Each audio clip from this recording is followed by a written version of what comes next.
Kali ini kita akan kupas nih satu film garapan Rix Romanowicz di tahun 2020 ini dengan judul Green Line. Berkisah tentang perjuangan John Garrity yang diperankan oleh Gerard Butler dalam menyelamatkan keluarganya menuju tempat yang aman dari bencana serangan hujan meteor yang menjadi teror bagi bumi. Nah, bagaimana perjalanan mereka untuk bisa bertahan? Dan apakah mereka berhasil selamat? Langsung saja kita simak filmnya. John Garrity yang berprofesi sebagai seorang arsitek memutuskan untuk kembali pada keluarganya yang telah lama renggang. Kepulangannya pun disambut dengan pesta kecil di rumah. Sebelumnya telah diberitakan akan adanya komet Clark yang akan melintasi bumi dan bisa dilihat jelas di siang hari. Komet ini berasal dari tata surya baru, sehingga para ilmuwan tidak mengetahui banyak tentangnya. Awalnya sih, orang-orang menanggapinya biasa saja, karena diperkirakan komet ini tidak akan menembus bumi. Hingga saat John harus membeli keperluan pesta di sebuah pusat perbelanjaan. Terlihat rombongan pesawat militer terbang bersamaan ke satu titik tertentu. Sesaat kemudian, komet pun melintas. John mulai terlihat khawatir ketika menerima sebuah panggilan untuk relokasi hunian darurat. John pun bergegas mengakhiri belanja dan pulang. Sesampainya di rumah, para tetangga telah berkumpul dan begitu antusias mengikuti siaran langsung perkembangan komet Clark yang berhasil menembus bumi. Diperkirakan akan jatuh di sekitar Samudra Atlantik. Namun, hingga detik-detik jatuhnya tidak ada ledakan yang terjadi. Hingga tiba-tiba mereka merasakan dentuman yang luar biasa. Pemberitaan TV menyatakan bahwa sebagian pecahan komet telah menghantam di Florida dan beberapa negara bagian dengan kerusakan yang besar.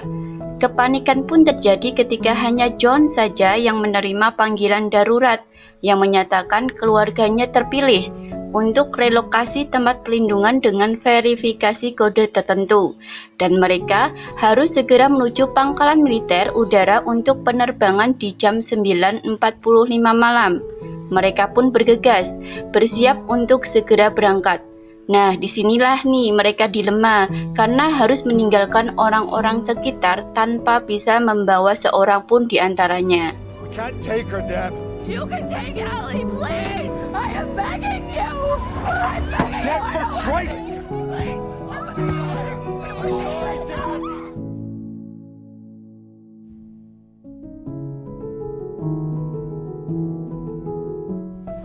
Selama perjalanan, pemberitaan masih berlanjut.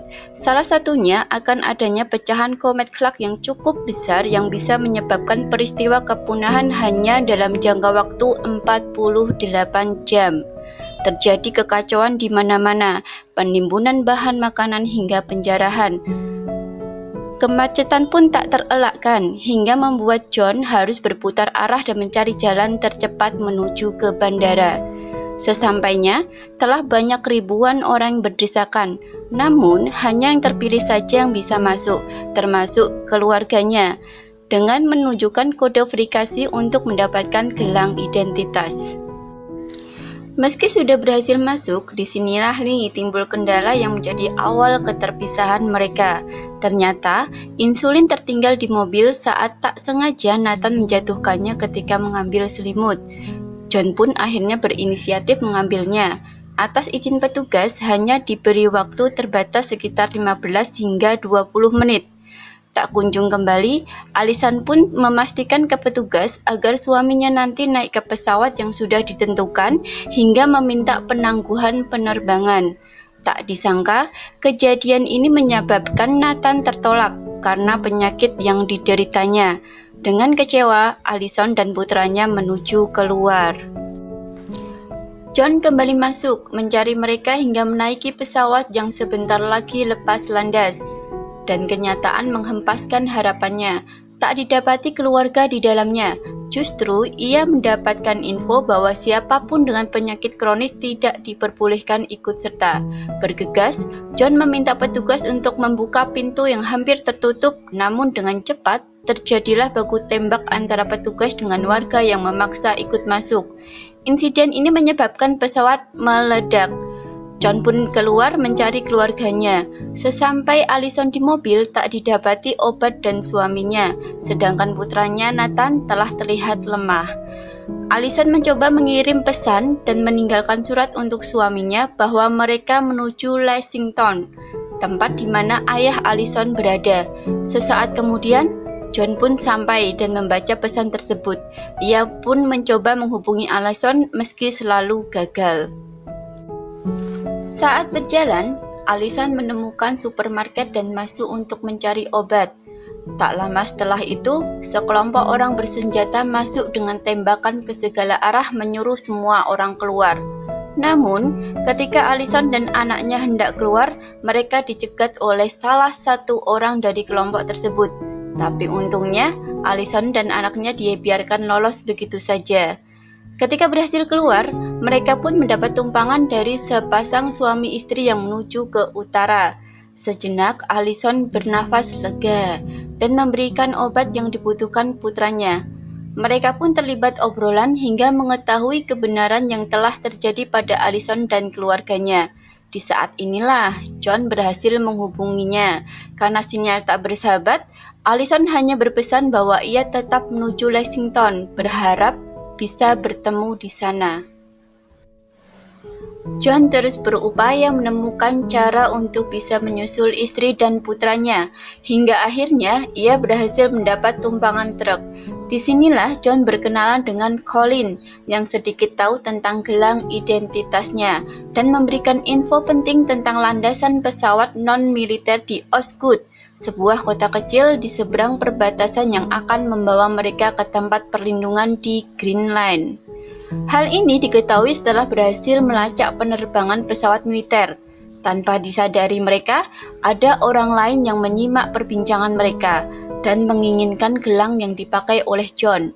Perkelahian pun tak terhindarkan hingga menewaskan salah satu di antaranya. Sedangkan Colin juga ditemukan sudah tewas tak bernyawa. Truk kembali bergerak meninggalkan John karena kejadian tersebut. Di sisi lain, Allison mengalami hal yang sama. Sepasang suami istri yang memberi tumpangan berubah pikiran. Mereka merebut gelang milik Allison dan meninggalkannya di jalan. Sedang putranya Nathan dibawa pergi untuk kembali menuju ke pangkalan militer. Allison pun berkali-kali berusaha menghentikan setiap mobil yang lewat, berharap bisa membantu menyusul putranya. Namun, nihil, tak satu pun mobil mau berhenti.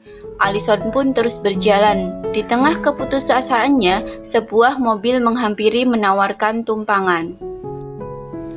Mendekati bandara, sepasang suami istri tersebut memaksa Nathan untuk mengakuinya sebagai orang tua, dan Nathan hanya bisa menurutinya. Tak disangka, ketika sampai di gerbang pemeriksaan, Nathan mengatakan peristiwa yang terjadi.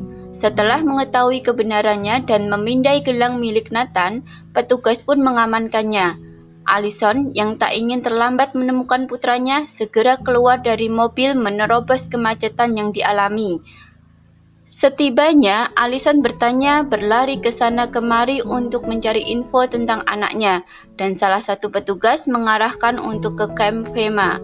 Dengan panik, Allison ditemani petugas berusaha menemukan anaknya, memeriksa satu persatu tenda penampungan hingga ke tenda yang kesekian kalinya Allison menemukan putranya, Nathan.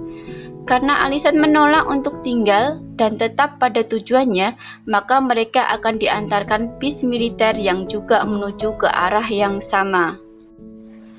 Tanpa adanya kendaraan, John masih berupaya untuk bisa ke Lexington, meski harus mengambil mobil dari salah satu rumah yang disambangi dengan meninggalkan pesan tertulis bagi penghuninya. Tiba di rumah mertuanya, John tak mendapati istri dan anaknya. Tak berapa lama, ada telepon dari Allison memberitahukan keberadaannya. John bersama mertuanya segera menjemput mereka, dan akhirnya mereka pun kembali berkumpul dan pulang. Namun, kebersamaan itu tak berlangsung lama. Siaran TV menyatakan sekitar pukul 8.47 esok pagi, pecahan besar komet Clark diperkirakan akan segera mendarat dengan tingkat kepunahan yang meluas di seluruh dunia. Selain itu, berita menunjukkan rekaman akan kecanggihan 5 bunker perlindungan di dekat pangkalan udara di Green Line. Mereka pun bersiap menuju landasan non-militer seperti yang diinfokan oleh Colin, apalagi setelah adanya dentuman jatuhnya meteor di sekitar mereka. Sayangnya, ayah Allison memilih untuk tetap tinggal. Lagi, mereka harus berpisah dengan orang yang dicintai. Sepanjang perjalanan, mereka mengingat kembali momen-momen kebersamaannya dulu, memupuk harapan untuk bisa melewati kejadian ini, hingga akhirnya mobil pun kembali berhenti. Lagi dan lagi kemacetan terjadi.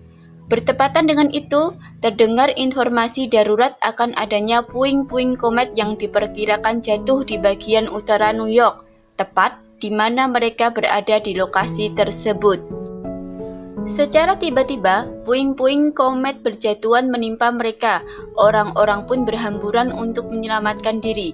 Begitupun dengan John, berusaha untuk segera keluar dari situasi tersebut, mencari jalan yang memungkinkan untuk menghindar dari serangan komet-komet yang terus berjatuhan. Mereka pun berhenti, secepatnya keluar dari mobil, berlari untuk berlindung di bawah jembatan yang ditemui. Di belakang mereka, tabrakan beruntun terjadi ketika sebuah mobil tak terkendali. John berusaha mengeluarkan seseorang yang terjebak di mobil yang terbakar dan berhasil. Meski tangan kanannya harus terluka. Malam pun tiba dan hujan meteor pun telah reda. Kembali mereka melanjutkan perjalanan.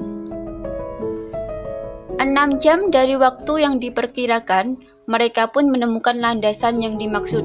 Dari kejauhan, terlihat pesawat telah bersiap lepas landas.